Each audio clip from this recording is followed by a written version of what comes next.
in my bones. I know we've been prepared for these times. I know in my bones,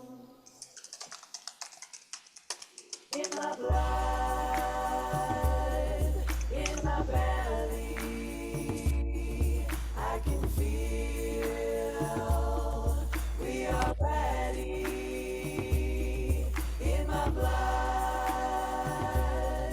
in my belly, I can feel we are ready. We are ready. We are ready. I feel it in my bones and blood and belly. Ready. We are ready. I feel it in my bones and blood and belly. We are ready. We are ready. I feel it in my bones and blood and belly.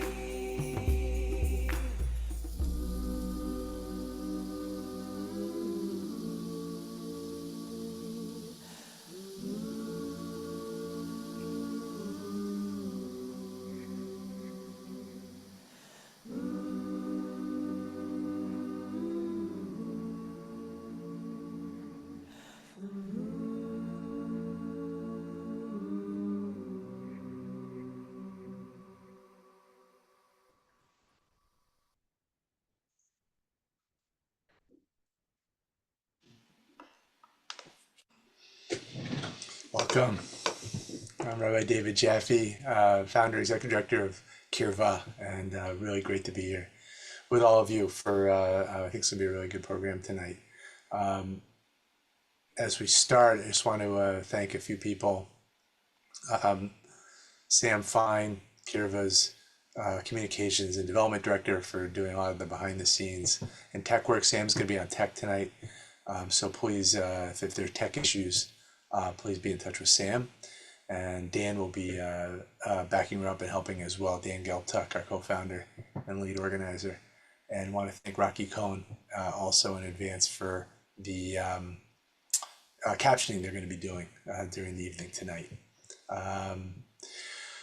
Really delighted to be here with my two colleagues, my colleague Yehuda Webster from Kirva, and our special guest tonight, Dov Kent of Diaspora Alliance, who's a longtime friend of Kirva and mine, and an Ovdim alumni from our leadership program, First Ovdim Group. And they'll introduce themselves as they come on in a little bit. But really good to see folks I haven't seen in a while, and I hope you're all holding up okay, and that what we do tonight can contribute to that. So our program tonight will be no longer than, we'll be off by 8:30 Eastern. And what we want to do is, I want to start with a guided meditation now and a contemplation. And we'll start with that. And then we'll move from there into, Dov is going to share a perspective of the political analysis of the moment. And then we're going to move into kind of some spiritual concepts around that political analysis, and then into a practice, particularly looking at fear and courage, and the courage that we need in this moment. So I think we can do some really good things together tonight. So to just to get us started, let me just check. Sam, anything in addition we should do at the beginning here? No, we're good. Okay. All right, great. And for those I haven't met, I'm zooming in from Southeast Massachusetts, Boston, Wampanoag land here. And if you have a journal or something to write on, that'll be useful for this first piece we're going to do.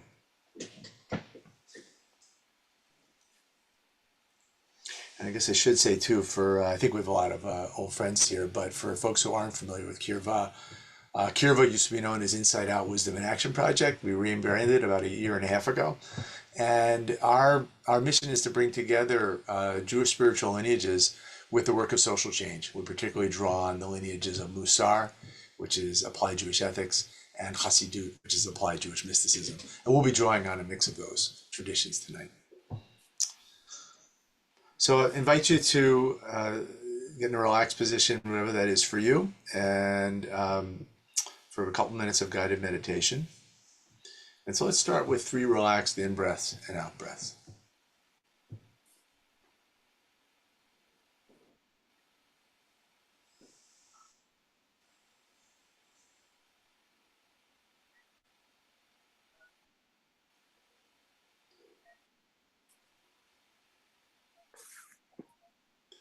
And as you're breathing, notice yourself. If you're sitting on a chair, notice the weight of the chair, of your body on the seat, and your feet on the ground.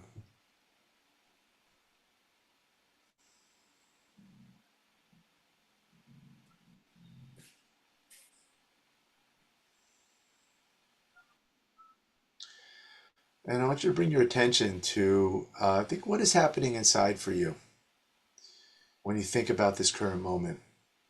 And like any meditation or any practice we do, this everything I'm going to say here is an invitation, not a must. And so if something feels a little too intense at any point for yourself and your body and your emotions, feel free to just step out and you don't have to continue with it. It's good always to notice where the windows, where the doors are in whatever space you're in. But for now, I ask you to bring your attention to when you think about this current political situation we're in, or when you think about taking action or others taking action. What do you notice in your body? Do you notice fight, flight, or freeze? What's happening for you?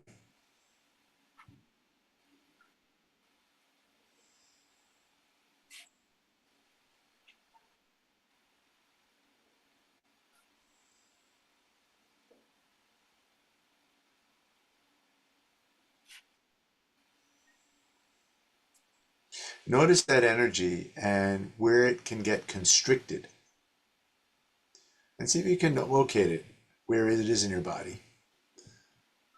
For me, it's often in my lower chest, but I know for others, it's sometimes in their stomach or in their arms. Try to notice and locate if there's any constriction in your energy, where it is.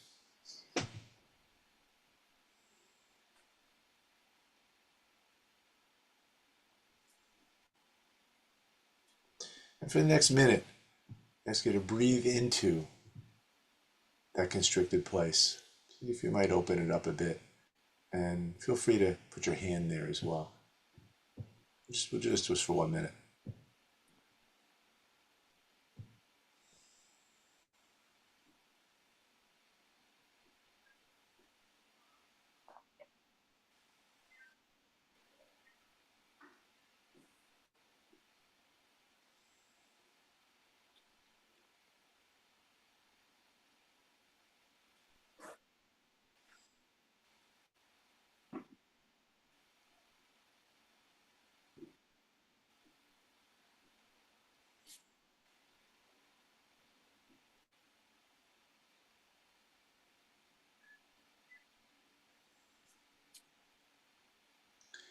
As you're breathing, see if you can get that energy to expand instead of constrict.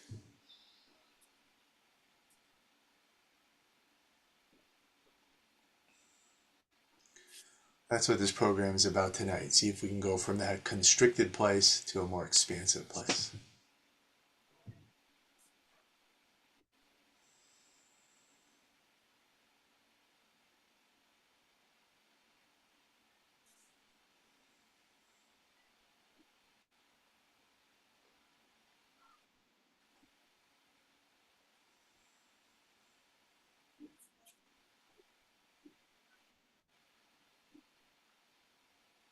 And after 3 more relaxed in breaths and out breaths, I invite you to jot down any notes of what you're noticing in your body. We'll do that for another minute or so. And if you'd like, you can just keep relaxed breathing for the next minute.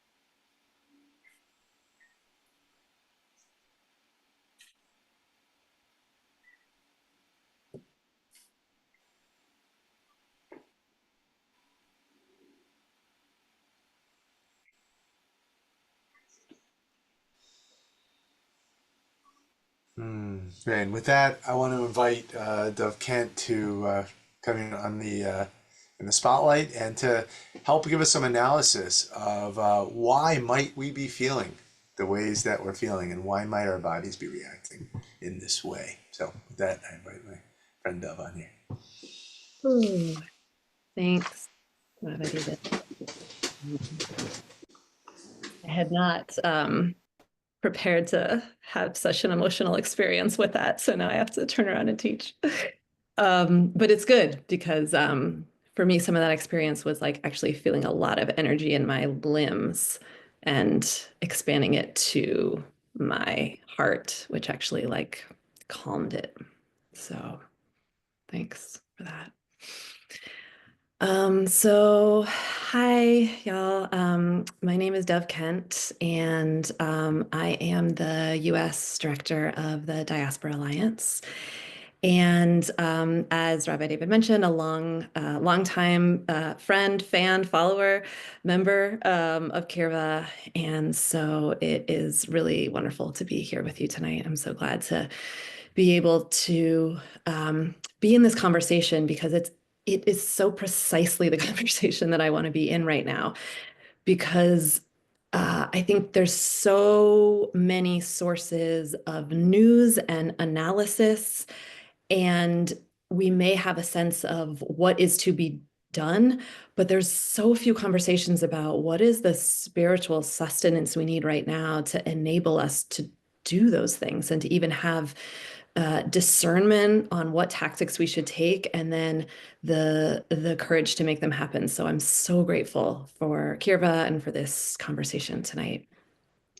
So I'm going to be talking tonight about the political conditions we're up against at this moment, but I am also going to be talking about fear and about courage. What we're seeing right now with the Trump administration is rising authoritarianism, and fear is the tool of the authoritarian everywhere. Authoritarians use fear to drive people into their embrace. And so even though political conditions are worsening, it's actually incumbent upon us not to contract into our own fear or cause the contractions of fear in the people around us. Instead, we, as Rabbi David was saying, we need to expand to be able to increase our courage, our connection to each other, our trust in our own thinking, and trust in the power of the collective to overcome what we're up against. And this is particularly true for Jewish communities, because in the blatant ways that we will discuss, the Trump administration is exploiting Jewish fear as a means to further their anti-democratic agenda. They are banking on our contraction. But if we as a community are more courageous, then our fear can't be used for their political purposes. So we know that anti-Semitism has been increasing in our country since 2015 and in many places throughout the world. But if we let the fear of that lead us and lead our decisions, then in a way we'll be willing foot soldiers for authoritarian power.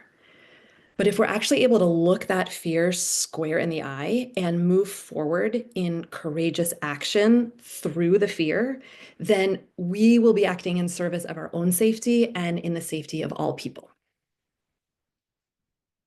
So let's back up and talk about what's happening on the ground right now. Most of us know about Project 2025. Here's where you boo, hiss, groggers, right? The Heritage Foundation's agenda for Trump's second term. And we are, unfortunately, learning more and more about Project Esther, their manual for combating anti-Semitism, which is being put into action by the administration. So the basics of Project Esther are this. It's a so-called plan to combat anti-Semitism that had virtually no Jewish input. It misuses Jewish terminology and text tradition. It insults American Jews throughout for not aligning with the Heritage Foundation's definition or understanding of anti-Semitism. It calls us complacent and our positions inexplicable. A Heritage Task Force leader said in an interview that if Jewish organizations were, quote, doing their job, we wouldn't have the problem we have. It's another Grogger moment. So their stated goal through Project Esther is to completely dismantle any domestic groups supporting Palestinian rights by labeling them as part of a made-up group, the Hamas Support Network. And this is part of an effort to completely conflate support for Palestinian rights and humanity with support for Hamas. And Project Esther's scope extends well beyond these groups to target a wide spectrum of liberal donors, foundations, and organizations that also do not in any way support Hamas. The plan names anti-capitalist groups, claiming that they align with America's overseas enemies. And all of this just sets the stage for guilt by association and exposes the true intent of Project Esther, which is dismantling civil society institutions such as universities and nonprofit organizations as a way to get rid of any domestic opposition to the administration, all under the guise of protecting Jews. Meanwhile, this plan has literally nothing to say about the fire hose of anti-Semitism and conspiracy theories coming out of the far right in this country, the leading drivers of anti-Semitic violence in the US, according to any and every serious study. No, the sole target of this plan is pro-Palestinian groups who they accuse of being not only anti-Semitic, but also anti-American. And there's an important point here. What they're trying to do with the term Hamas Support Network is trying to create in the minds of Americans a whole class of people who are associated with terrorism and violence and therefore do not deserve the protections of US law, including immigration law. So when the administration starts to detain and deport people through illegal means, as they are currently doing, they are banking that Americans won't protest. And this is directly connected to what they're doing in sending immigrants to prison in El Salvador under the false premise that they're all connected to a violent gang. It's this process of dehumanizing immigrants that enables the dismantling of civil rights and liberties for all of us, which is why it is so incredibly important to protest the administration's actions at this critical time. But we'll get to that. We know all too well that there is nothing theoretical about these plans. Project 2025 and Project Esther, they're not just talking points. They are blueprints for action that are being rolled out as we speak. Within the first weeks of the administration, Trump issued an executive order calling for the deportation of foreign-born students found guilty of anti-Semitism and using a definition that includes criticism of Israel. And expelling immigrants on ideological grounds is explicitly named in Project Esther. And we've seen it happening across the country. Mahmoud Khalil in New York, Ramisa Ozturk in Somerville, Massachusetts, Badar Khansuri in Georgetown, and countless names that haven't made the news. All international students detained by ICE agents and shipped to ICE facilities in Louisiana for the crime of supporting Palestinian rights and humanity in a campus paper, in a nonviolent protest, or for even having relationships with Palestinian people. The administration has claimed the power to revoke their legal status without any due process. And they have admitted that these international students have broken no laws and that they are targeting them solely because of their political views. And we see that these arrests are happening intertwined with the Trump administration cutting or threatening cuts of billions of dollars in federal funding to dozens of universities over allegations that they failed to adequately address anti-Semitism on campus. So this is Project 2025 and Project Esther in action. This is what it looks like when authoritarian policies start to become reality. These are preordained attacks on higher education and civil rights carried out under the false premise of protecting Jews. And that pretext of fighting anti-Semitism they're using is a lie. Going after higher education is a cornerstone of authoritarianism. A few years ago, Hungarian Prime Minister Viktor Orban dismantled the Central European University before going after NGOs, asylum seekers, and the media. In Russia, university leaders under Putin's influence are currently purging liberals and replacing them with patriots and quashing dissent among faculty and students through firings and expulsions. Authoritarian regimes seek to bring higher education under their political control and stamp out political protest. And it's a critically important part of all of this. The Trump administration's attacks on students in higher education, don't just not work against anti-Semitism. They actively stoke anti-Semitism by making Jews the face of authoritarian crackdowns. People are losing their jobs, losing funding for critical scientific research, losing their freedoms, supposedly in our name. And this actually feeds into the anti-Semitic conspiracy theories about shadowy, outsized Jewish power. And it makes Jews the ones to blame for the longtime Christian nationalist goal of dismantling higher education. So the immediate and long-term impact of Project Esther, ironically, is an increase in anti-Semitism across the country, on top of the incredible harm being done to students, educators, researchers, and all of us who benefit from free speech, academic inquiry, medical research. I shouldn't laugh, but I'm trying to stay sane. So it's an effective strategy by the right because they are executing the policies they want to anyway, but they're doing so in the name of fighting anti-Semitism. And so what we're seeing is a far-right assault on democratic norms disguised as protections for Jews, when what we know is that Jewish safety in the US depends on constitutional democracy and minority protections. We are safest in a free society with equal rights and protection under the law for all people. The erosion of those rights make all communities less safe, including Jews. Any work to carve out exceptions, whoever it targets or claims to protect, undermines the universal protection that actually makes us all less safe. And it's abundantly clear that the Trump administration is not truly working on behalf of Jewish safety. Trump's right-hand man, Elon Musk, is working to dismantle the federal government while repopularizing the Nazi salute, running a platform rife with anti-Semitic conspiracies, and encouraging German politicians to abandon their post-Holocaust commitment to keeping the far-right extremists out of government. The administration is filled with appointees who have long histories of spreading anti-Semitic conspiracy theories. They've also defunded the Office of Civil Rights for universities, which is the very body that is tasked with reviewing and enforcing rules against anti-Semitism and other forms of discrimination on campus. So it's also very clear that no one in this administration cares about bigotry or discrimination of any kind, unless it's invented and this kind of invented and inverted anti-white or anti-Christian discrimination. So American Jews we can see that this administration is not truly fighting for our safety. So how do we resist? We must expose these tactics for what they are: a far-right assault on democratic norms disguised as protection for Jews. We know that Jewish safety in the US depends on constitutional democracy and minority protections, and that supporting the erosion of those rights under the illusion of Jewish safety is dangerously misguided. So when the White House tweets a celebration of Mahmoud's abduction with the caption "Shalom Mahmoud," which they did, we must speak out unequivocally against the use of Jewish people to justify this anti-democratic assault. Because we know that deporting international students doesn't combat anti-Semitism. Public firings don't combat anti-Semitism. Withholding funds from research institutions doesn't combat anti-Semitism. We can't terrorize or incarcerate or deport or fire or infiltrate our way out of anti-Semitism. That's just not how it works. And we certainly can't dismantle constitutional protections as a way to combat anti-Semitism. We have seen well over a decade of attempts to quash support for Palestinian humanity or rights as a distorted project to combat anti-Semitism. And there is no city or country in the world where these types of actions have been applied that have seen any increase in Jewish safety or decrease in anti-Semitic ideas or behaviors.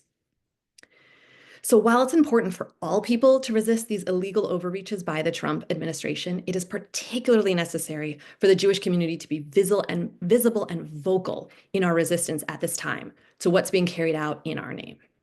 So real talk, we as Jewish people, leaders, organizations, we have a disproportionate influence on this national conversation, specifically because these abuses are being carried out supposedly in the name of Jews. So if we speak out against this, it creates political space for non-Jews who rightfully do not want to be anti-Semitic to see what this is really about and to be empowered to push back themselves. Now, some Jews are uncomfortable defending Palestinian solidarity activists or groups. There has been a tremendous amount of effort put into trying to make American Jews regard Palestinians as our enemies. And so it's urgent at this time that we get really clear in understanding the danger to us in the authoritarian Trump-Musk regime, and that we are on the same side as our Palestinian neighbors in resisting it. Defending the rights of those advocating for Palestinian rights and humanity is defending ourselves, because these same tactics will be used against anyone who dares challenge the Trump-Musk regime. We need to widen our sense of who our community is for the protection of a much larger we that includes all of us and keeps us more safe. Resisting authoritarianism requires consistency and principle and courage and trust, and it means stepping out. And what we know about authoritarian power is that pushing back on early repression strengthens broader protections for civil rights. When repression increases, as it's happening right now, the instinct may be to lay low. But early acquiescence actually fuels authoritarian power. So the most effective way to protect civil rights and social justice movements is to push back immediately. Jewish leaders, organizations must resist now and continue to resist when the next round of attacks comes. This is really a pivotal moment that if we collaborate with authoritarianism, sacrificing our civil rights under the illusion of increased safety, we will threaten our own future and the future of this country.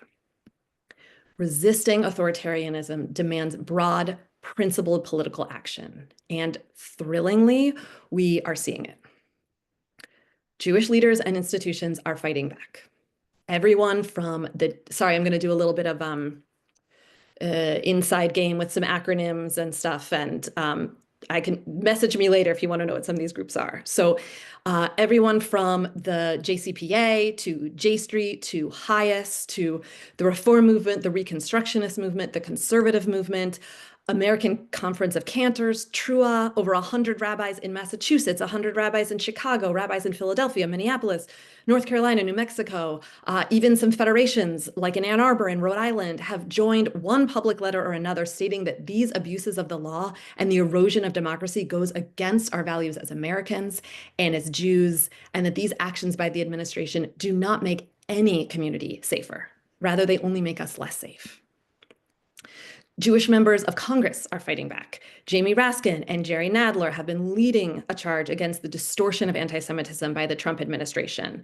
And other Jewish Democrats like Chuck Schumer, Jackie Rosen, Richard Blumenthal, Adam Schiff, and Brian Schatz have just this last week officially accused the Trump administration of the weaponization of Jewish fear. And universities are fighting back. Yes, Columbia folded, but so far we are seeing every other university stand firm. Harvard sued the Trump administration for freezing $2.2 billion in grants. And in their statement, the university says, quote, the university says that it, quote, has not and cannot identify any rational connection between anti-Semitism concerns and the medical, scientific, technological, and other research it has frozen. And this action seems to have inspired others. Over 200 universities have now signed a letter protesting the unprecedented government overreach and political interference that higher education is facing under the Trump administration. And Jewish faculty and university staff and students are fighting back.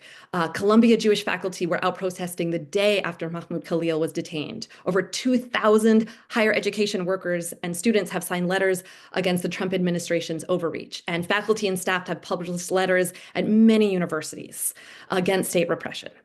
And lawyers are fighting back. There have been something like 103 lawsuits filed in the last 20 days. And judges have issued 50 restraining orders requiring the Trump administration to reverse the terminations. And those decisions have come in more than 23 states. And as of Friday, the Trump administration did do a turn. The Justice Department announced the wholesale reversal of a federal court of the abrupt termination of over 1,500 student visa registrations. And we are still waiting to find out what this means for each of those international students and what it means for students already detained. But this about face must be seen at least as a temporary win. And this is incredible. In the face of incredible repression, we are starting to win. We are starting to see cracks. The wind is actually at our backs, and we have to keep pushing hard as hard as we can while we have it.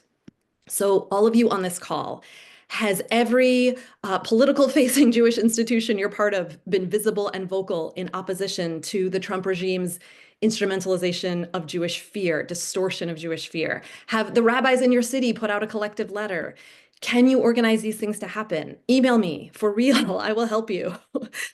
Now is really the time to act with strength and with courage. Because every time we take courageous action, it gets in our bloodstream and it helps us make the next courageous action. And every time someone sees us taking a courageous action, it helps inspire them to take one themselves, because it's not just somebody doing it on the news, it's their neighbor or their teacher or their aunt. So we have a choice right now. We can be led by our fears and stay contracted, or we can be led by our hope. And I am choosing hope, and I want you to choose it with me. And with that, Rabbi David, I'll turn it back to you. Thanks. It's so amazing. And if you can drop your email, work email in there if you do want to have people come. But thank you so much for that inspiration. Actually, who's going to pick up and shift us into some story and Jewish framing for this?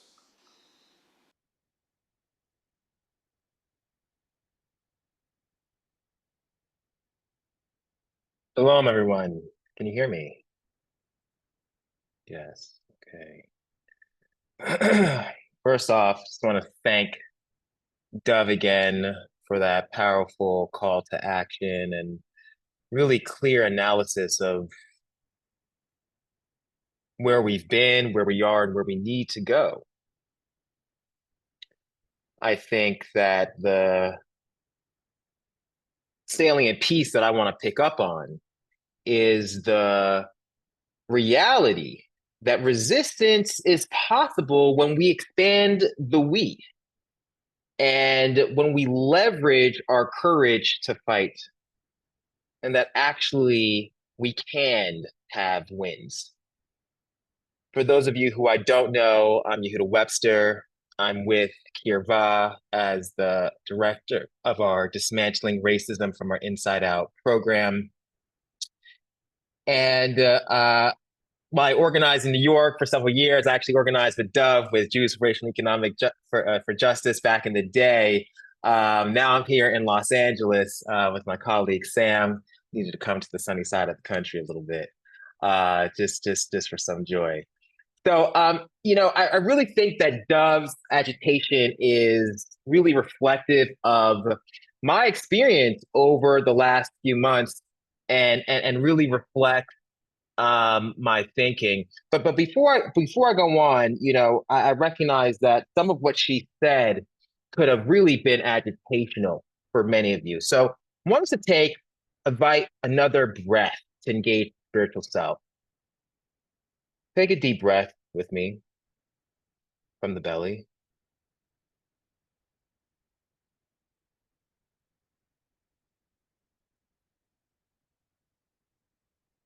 And going back to Rabbi David's meditation at the beginning of our time together, I wonder if you can access how you're feeling in your body at this moment. You're feeling anxious, hopeful, scared, courageous. Drop a word in the chat so we can get a pulse of where we're at as a community.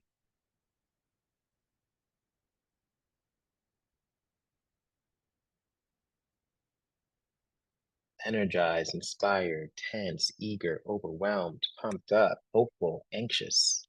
Yes. Scared, but hopeful.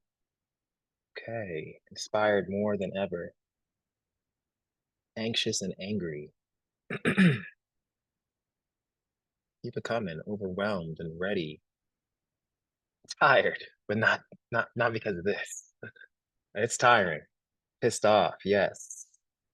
Excited, anxious.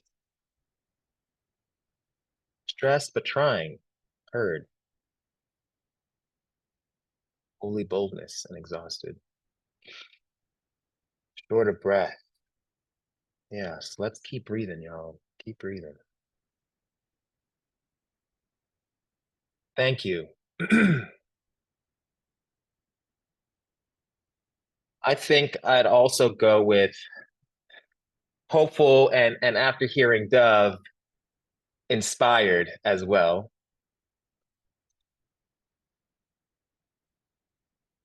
When this round of Trump presidency came around, I found myself in a deep state of paralysis. Too scared to fight, on the one hand, as I'm an immigrant, come from a family of immigrants ourselves. A couple of my cousins are still green card holders. And too unsure of ourselves, on the other hand, to outright flee, although we have felt a deep intuition that fleeing is what's needed to keep ourselves and our family safe in this moment. And this sense of paralysis just deepened and deepened with each passing day of scrolling on Instagram and news sites, and learning of the latest horrors and attacks on our basic rights and freedoms. Military officials being replaced, university students whisked off the street and disappeared, innocent people sent off to who knows where in El Salvador, judges being arrested.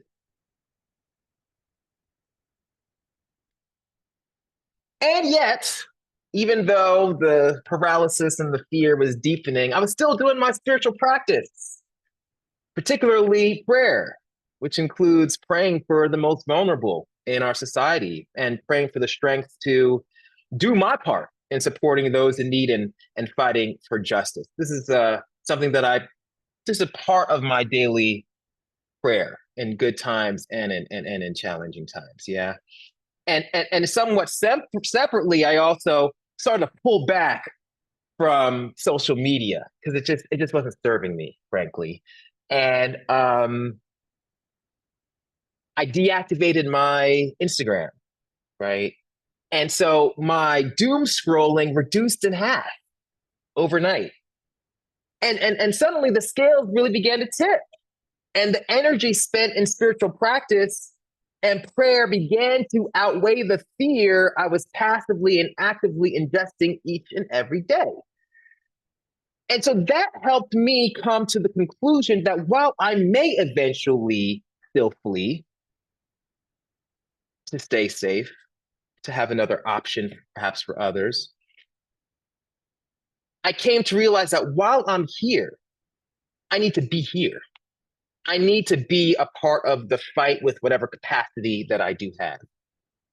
And so just around then, I got a reminder of a monthly CLUE meeting. CLUE is Clergy and Laity United for Economic Justice. I don't know if Matthew Hom's on the call, but great organizer and a friend who sends out often reminders about organizing meetings. Aha, here's my opportunity. Let me get up, let me get out there, let me get back in this story.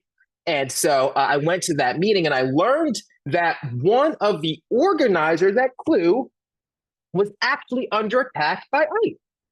And that this organizer was due for his annual, hey, there's Matthew. This organizer was due for his annual immigration check-in because he has refugee status. And that his legal team was afraid that ICE was going to try to detain him right then and there, and that he needed some rapid response support, right? And so I reached out to some of my friends, colleague Sam, and we planned that we were going to show up with folks and try to add our support.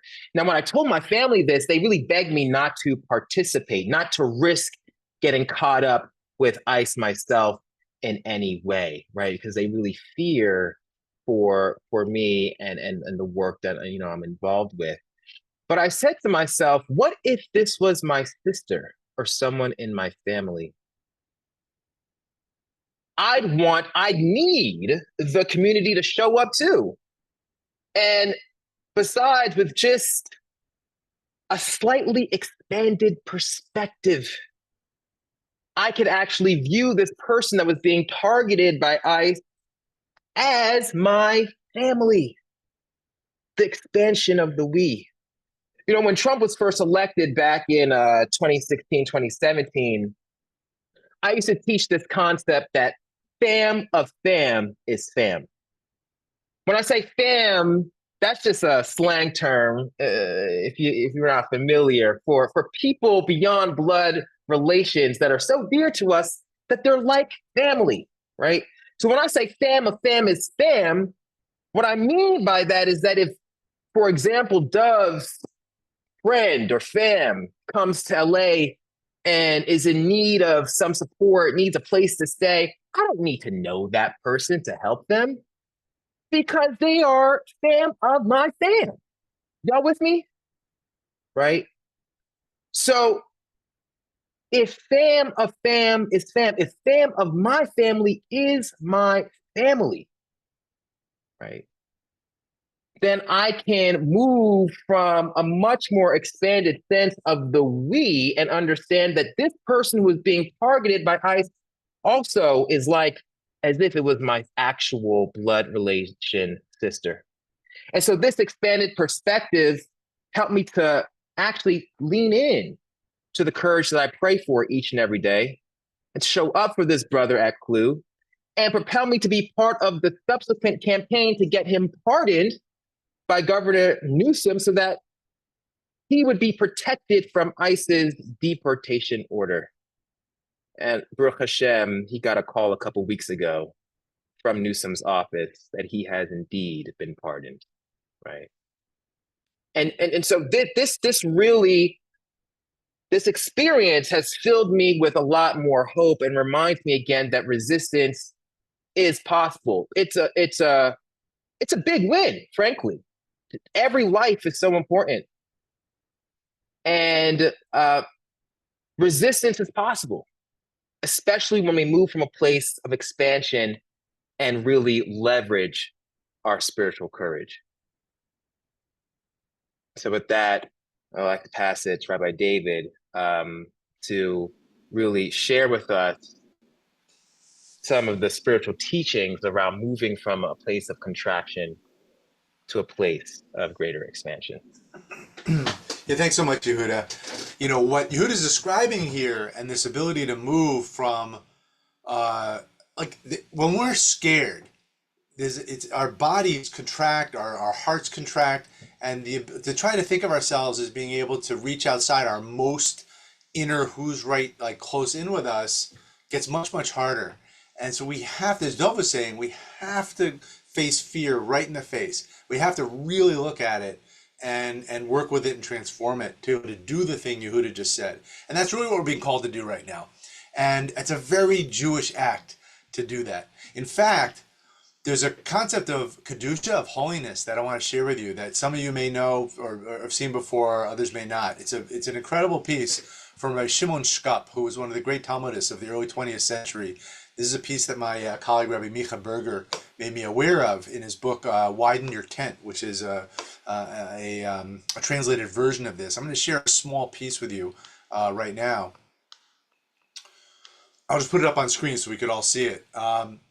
So Rabbi Shkop writes that, "Blessed be the Creator and exalted be the Maker who created us in the divine image and in the likeness of the divine structure and planted eternal life within us, so that our greatest desire should be to benefit others, to individuals and to the masses, now and in the future, in imitation of the Creator, so to speak." So he's laying out that being made in the divine image, one of the ways we do that is by working to benefit others. That's how we imitate the Creator. So he says that is that we should constantly hold as our purpose to sanctify our physical and spiritual abilities for the good of the many, according to our abilities. He says, in my opinion, this whole concept is included in Hashem's mitzvah of be holy, for I am holy. Kedoshim tihiyu, ki kadosh ani, as we have in the book of Leviticus. So his understanding, Rabbi Shkop's understanding of holiness, is expanding ourselves, expanding our realm of concern. And he says that, I didn't include it here, but we could share the longer text when he wants it. He says that we have an I. It's very important to care for yourself and to care for your physical well-being. And when we get really scared, that's where we contract to. and we need to take care of ourselves, make sure our bodies are okay, we're okay. He says that's okay. But he says we want to really move beyond that. And we want to move to care for our emotional lives. We want to care for the people closest to us, our families. We want to care for the Jewish people. And we want to expand beyond that. We don't want to get stuck there just as the Jewish people. We want to actually expand out there to all humanity and the world. And then he says, this is the idea hinted at in Hillel's words, as he used to say in the very famous quote by Hillel, if I am not for me, who will be for me? And when I am for myself, what am I? He writes, it is fitting for each person to strive to be concerned for themselves. That's fine. It's okay. We need to be concerned for ourselves. But with this, they must also strive to understand that if I am for myself, what am I? Meaning that if they constrict their I to a narrow domain, limited to what the eye can see is them, then that I, what is it? It's vanity. And so he's really saying, I think, what Yehuda just gave us a description of. Like, you can be pulled into that eye, right? And very reasonably needs to, Yehuda's talking about as an immigrant and want to be careful about himself, and his family's very concerned about him. But realize that, my eye is bigger than that.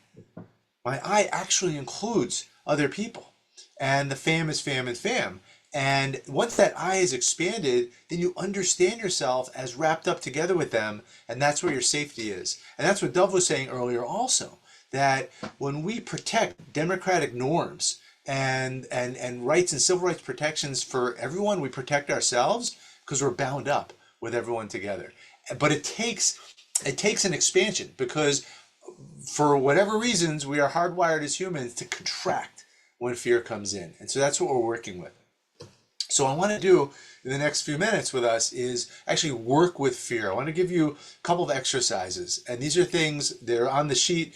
Maybe we could drop this sheet in the chat, and people who are registered got it also. They have some instructions on them that I want to do together with us over the next 15, 20 minutes. But they're also, you can take them with you and use them. Use them at home, use them over this month, because we're really going to need to face this fear. So we'll start with just a reminder of one of the great images in our tradition in Torah of facing fear are the Hebrew midwives.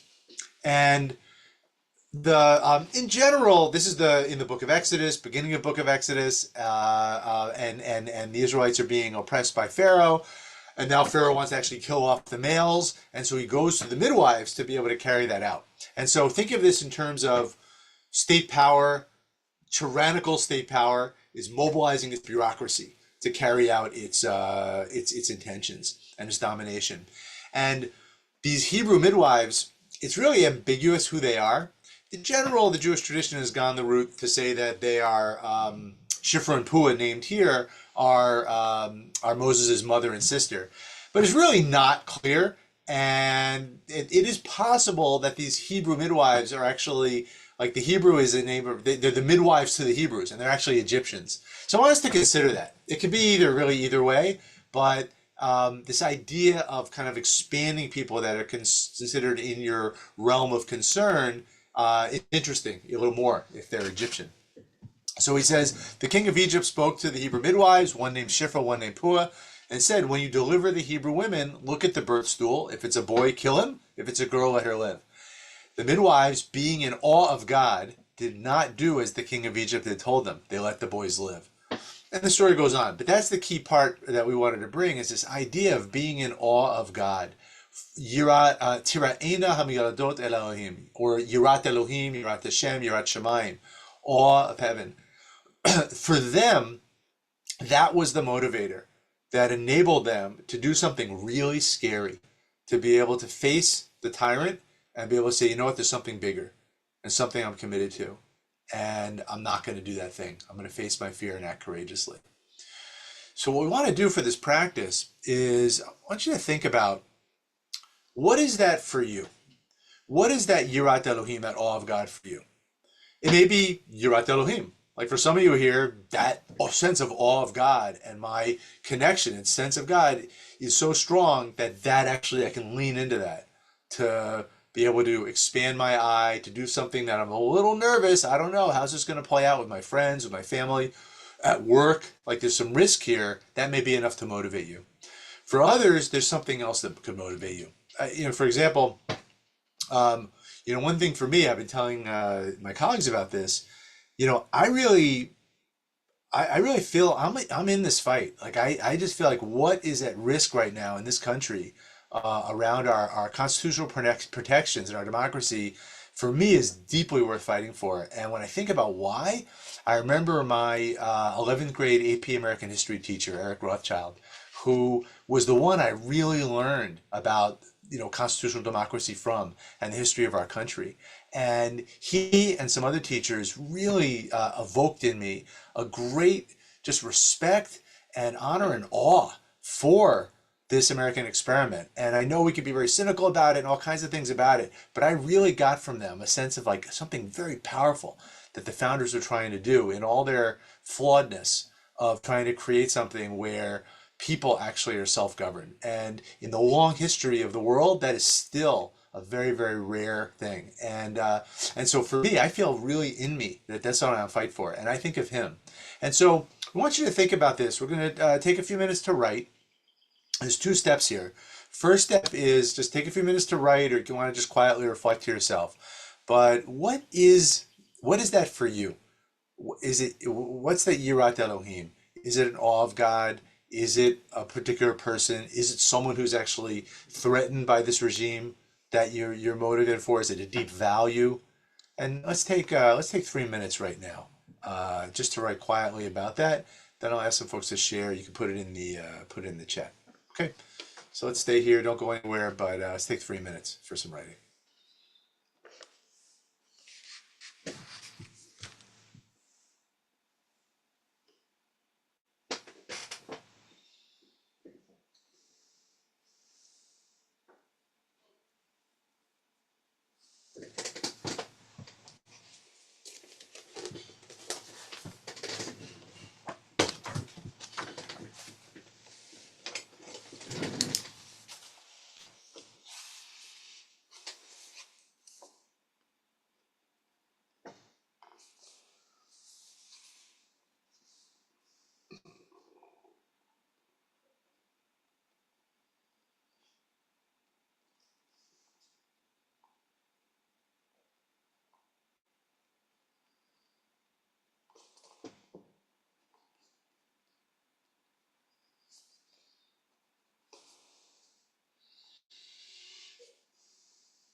Let's take one more minute.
Alrighty. So the next, you can feel free to keep writing, but the next step here, step two, is to just name what that is your motivation for courage, that helps you kind of work with the fear and despite the fear, be able to do a courageous thing. Try to bring that down to one word or a short phrase and write that on a sticky note or an index card if you have that around you, or on your device in a way you will see it regularly. And if you don't have any of those near you, just whatever you're writing on, try to see if you can distill it down to one word or a short phrase.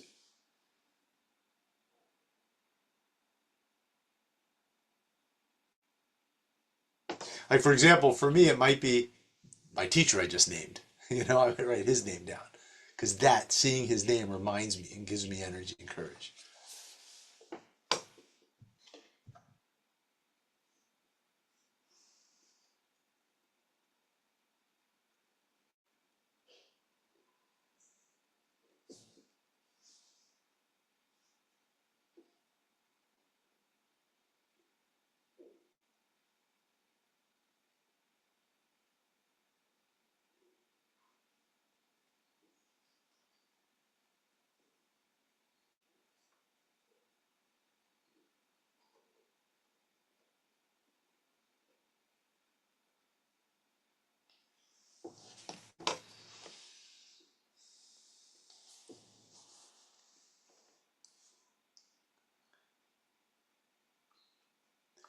So I want to take, before we do the next, the second piece of this practice, I just want to see, I'm going to stop sharing for a sec.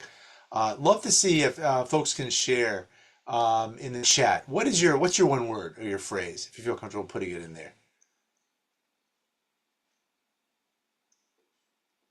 I see some are in here. It's great. Great, great. Okay, you're putting them in there.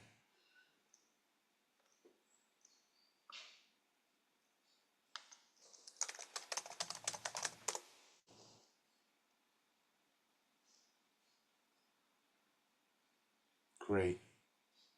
Safety, love, my students and teachers, right role, future generations, heart, inspires, the compulsion to protest injustice, being together, acting together, thriving together, winning together, youth and the elderly. So here's the, keep them coming. Here's the practice. Here's the next practice we'll do. We'll do this for a few minutes, and then we'll move towards wrapping up. But this next piece is very important. So take that, have that line or have that phrase. I'm going to share screen again. And we're going to do a Musar practice here called Hispailos. I'm going to give you two options here, actually. One is the Hispailos, which is it's a form of, Hispailos in Hebrew means energized or activated or aroused. And it's a way, it's a Musar technique for having a word or a concept or an idea penetrate into our unconscious. And so, and the way you do it is you would repeat a word or a phrase over and over again, sometimes putting a tune to it or a melody to it, but it's that repetition to get it to go below the cognitive, intellectual level. So for example, you know, I put we the people. So we the people, we the people, we the people, we the people, we the people. You know, there's different ways of doing it. Or another option is to turn your phrase into a prayer and just pray about it. And just open, free form prayer about it. So those are a couple options we have. And these are ways of strengthening our courage to do something that's scary. One was identifying what is the motivator to really face our fear and take courageous actions. The next is how to strengthen our courage. So let's take 3 minutes here of trying this out. And again, I'll go off mute. I'll go on mute also. And again, don't go far. Stay around. But really try to either repeat this phrase or turn it into a prayer. See if you can really strengthen your connection to this motivator.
Okay, I ask you to bring your prayer, bring your espoused practice to a close. Great. Wow. So this is something we offer and invite you into to use in these days and weeks going forward. Dove gave us a strong call. Has your local clergy not put out a letter, or your Jewish community organizations, or any kind of Jewish collective that you're part of? Is there action that they can be taking? Because the resistance, Dove said it all before, but we need to act on it. It's so important, and this is what's gonna get us over that hump for our fear. It's one of the things. So we really invite you to bring this with you, take this on as a practice.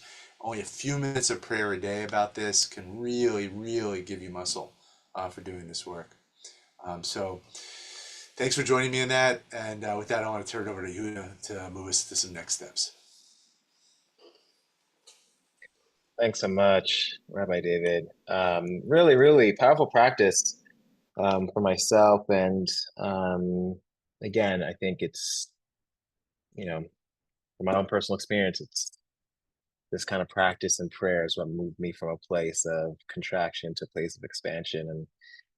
And, the journey, the muscle of that continues. I'm reading today about the family from Honduras, a couple of families from Honduras who American citizen children need need of really good healthcare, deported. So I want to be in a place where I can feel the grief of that deportation as if they were my family, truly. But that takes practice and muscle to build, to really expand the sense of the I, as Rabbi David was teaching, and then to take action with courage. So, one of the spiritual practices that we work with, we just did one of them. It's called Hitpa'alut, to really imprint a particular value on our heart, on our spirit. Another one of those practices is a small action that we can take, right? And so we want to invite you to identify what's a courageous action that you can take in the next week. And whether and it's something small, right? Just again, drawing back from my journey over the last several weeks, it's the step that I took was just showing up to that organizing meeting, and that opened up the next step and the next step and the next step, right?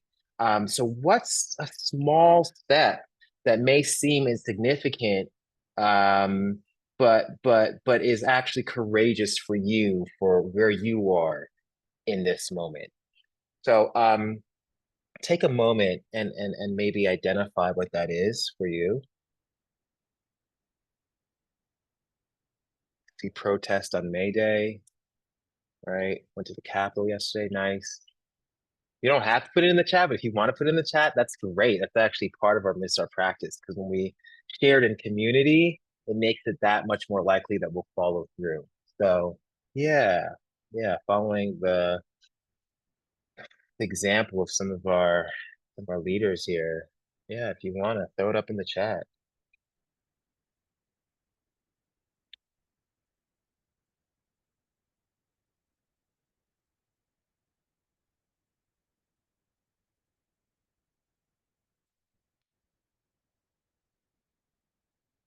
All of these practices that we're offering, they're what Rabbi Nachman of Breslov, who is the great grandson of the Baal Shem Tov, the founder of the Hasidic movement, what he called gentle weapons. And we need all the weapons right now. We need the political weapon, and we need the gentle spiritual weapons as well, such that we can show up, move from that place of contraction to expansion, fight with a stance of courage. And so if we could get that dropped in the chat, we are launching a program over the next year called Fight Like a Mensch. It's an opportunity for us to be able to really cultivate these gentle weapons in community, right?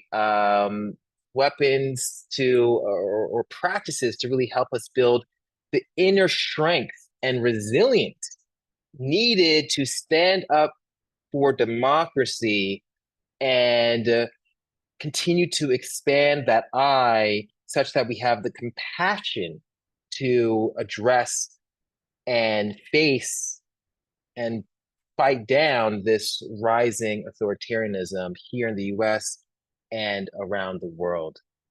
So I think we perhaps that's been put into the chat, and more actions that are being taken place are coming in.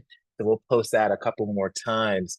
But really, really encouraging folks, take a look at this, indicate your interest to be a part of a community who are cultivating the strength, the resilience, and building the gentle weapons that we need to face down this administration over the next several months and years.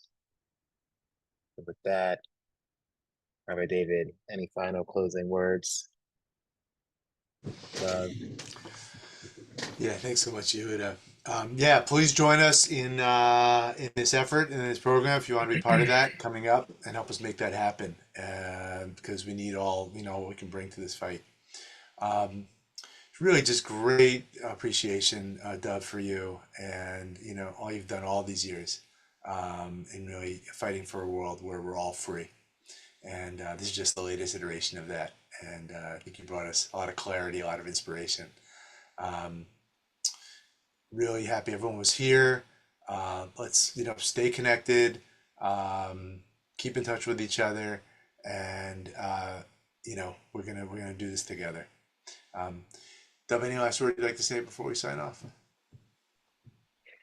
No, well, sure. Just thank you again. It's just so good to be with you here tonight, and um, just that relationship of the work we have to do in here for the work we have to do out there, Yeah.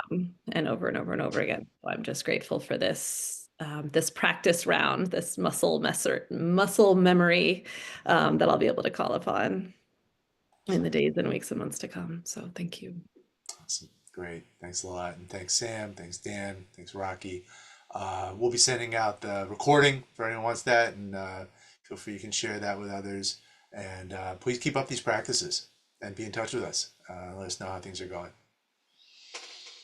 All right. Wish you all Chodesh Tov. It's the beginning of the new month of ER. May it be a renewal for us and inspiring in what we have facing us coming ahead.